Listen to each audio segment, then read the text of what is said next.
Bwana Yesu asifiwe sana. Mimi ni Paulo Bendela, askofu mkuu wa makanisa ya Ufunuo Tanzania. Nachukua nafasi hii kukukaribisha katika kipindi cha neno la Mungu ambacho sasa kitafanyika kuwa baraka katika maisha yako ndani ya dakika chache zinazokuja. Ebu acha Mungu akubariki katika usikivu wako. Tushirikiane mimi na wewe kupata baraka hizi za mkate wa kiroho kutoka katika nyumba ya Roho Mtakatifu. Mungu akubariki sana. Haleluya. Amen. Tumpe Yesu makofi tena mazuri ya shangwe na vigelegele.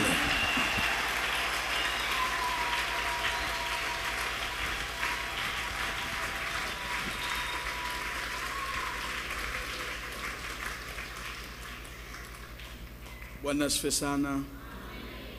Naomba tukae. Leo kuna mambo kadhaa nataka niyafundishe hapa kanisani kwetu.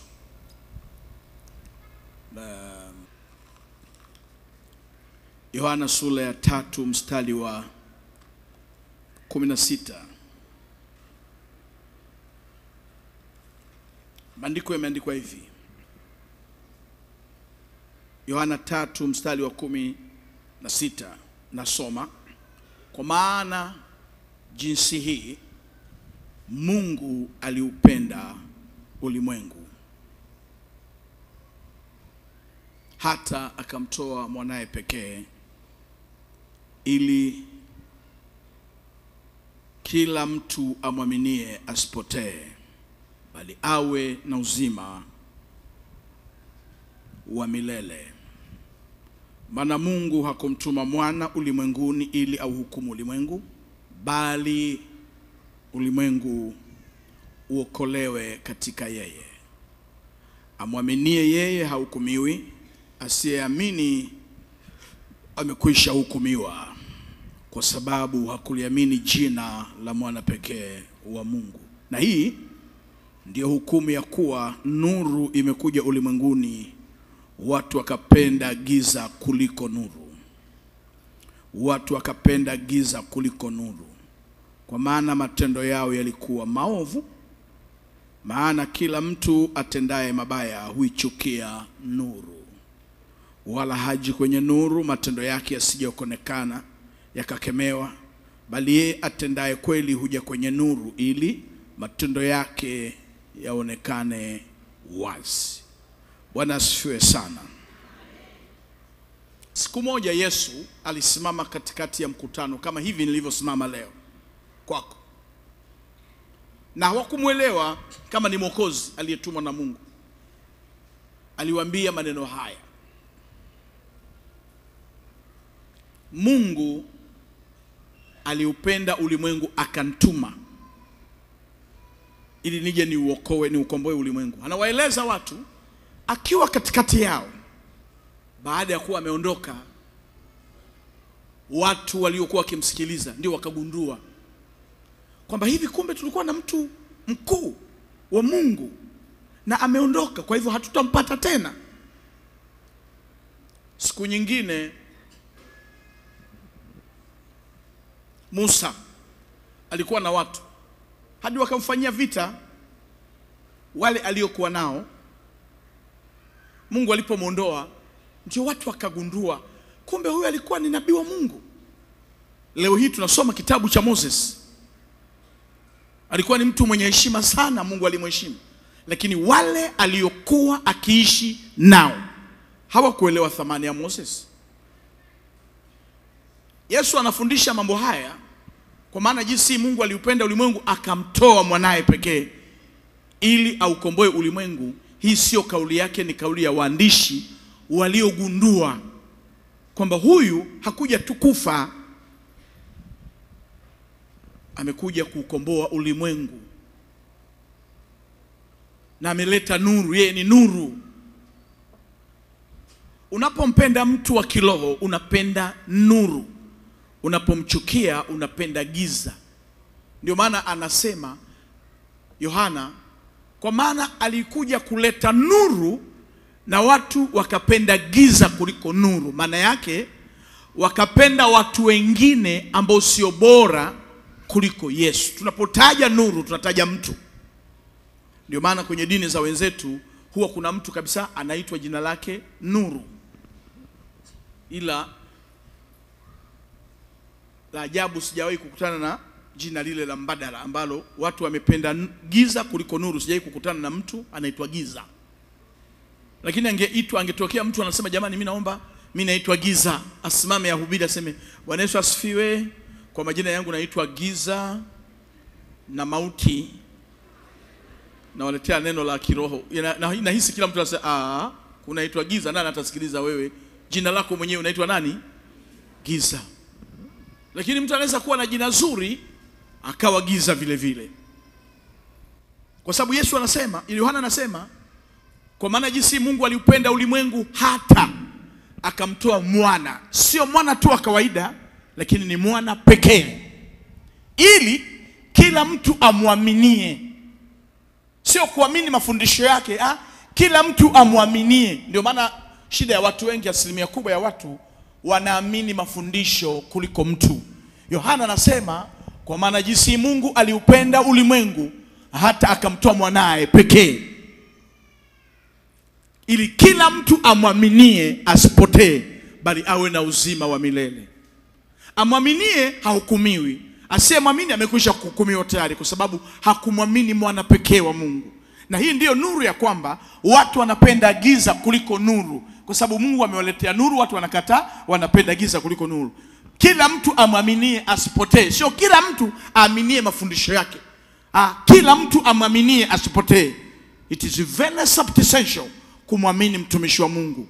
Yaani usiamini tu mafundisho yake, muamini hata yeye.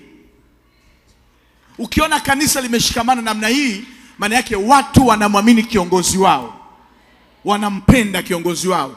Huwezi kusema mimi napenda mafundisho ya Bendera, lakini Bendera mwenyewe si. Ukiona mtu hanipendi, huyo hampendi hata Mungu.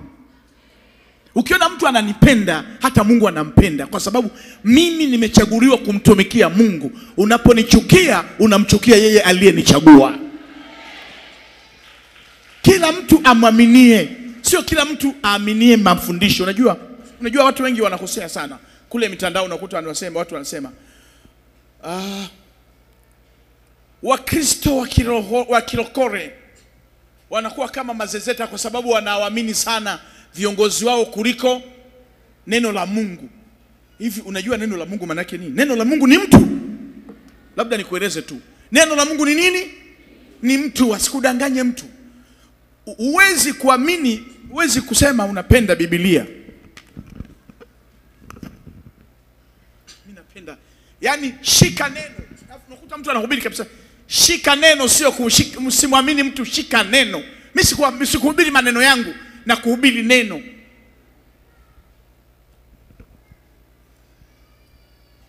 Neno ni mtu. Soma kitabu cha Yohana sura ya kwanza uone mstari wa kwanza. Karen yuko tusaidie. Yohana sura ya kwanza mstari wa kwanza. Unapotaja neno la Mungu unamtaja mtu wa Mungu. Neno la Mungu, mtumishi wa Mungu. Siji kama tunaelewana hapo. Usije ukafikiri usije ukajidanganya kabisa kwamba wewe utakuwa Mkristo na muumini mzuri wa dini kama humpendi kiongozi wa dini. Yohana mtakatifu sura ya kwanza mstari wa kwanza.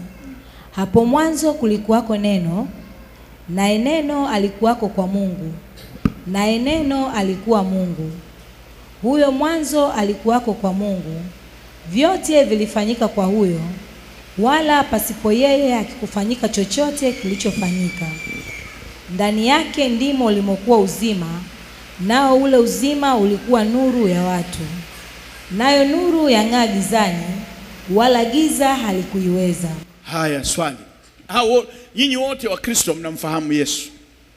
Jamani, neno anatajwa hapa nani? Ni Yesu, sio Yesu? Na waulizeni wote mlioko hapa. Hapo mwanzo kulikuwepo neno, naye neno alikuwa kwa Mungu, naye neno alikuwa Mungu. Huyu anayetajwa ni nani?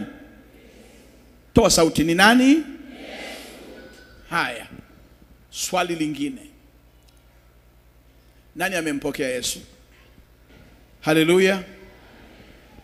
Umeona hapo? Yaani neno alifanyika mwili. Hata sisi ni neno lilifanyika sisi. Si Mungu akasema tuwepo? Si neno lake limetufanya tuwepo? Sasa neno unalijuaje kama huwezi kulijua kupitia viongozi wake? Ndugu mtazamaji wangu katika Yesu Kristo, nachukua nafasi ya kipekee sana kukushukuru kwa kutoa muda wako wa kunisikiliza na kumsikiliza Roho Mtakatifu alivyokuwa akitubariki mimi na wewe. Karibu sana siku nyingine tena kama siku hii ya leo. Tuendelee kushirikiana mimi na wewe kubarikiwa katika Kristo Yesu. Ninazungumza kutoka katika ofisi ya kanisa letu makao makuu jijini Dar es Salaam, Kimara Bonyokwa. Ndipo kanisa letu kuu lilipo. Lakini kwa kweli napenda kukushirikisha baraka hizi ikikubariki. Makanisa yetu yapo katika mikoa yote na wilaya zote katika nchi yetu ya Tanzania. Mungu akubariki. Ikikupendeza kututembelea katika makanisa yetu, kokote utakakokuwa unatamani kupata mafundisho ya kanisa letu, unaweza kuuliza kanisa la Ufunuo. Mahala popote lilipo utapata maelekezo. Lakini hapo chini kwenye skrini yako unaweza kuona namba za simu zikitembea. Unaweza kupiga simu. Ukipiga simu utapewa maelekezo kwa namna ipi unaweza kufika katika kanisa letu la Ufunuo. Mungu wa mbinguni akubariki sana. Asante sana.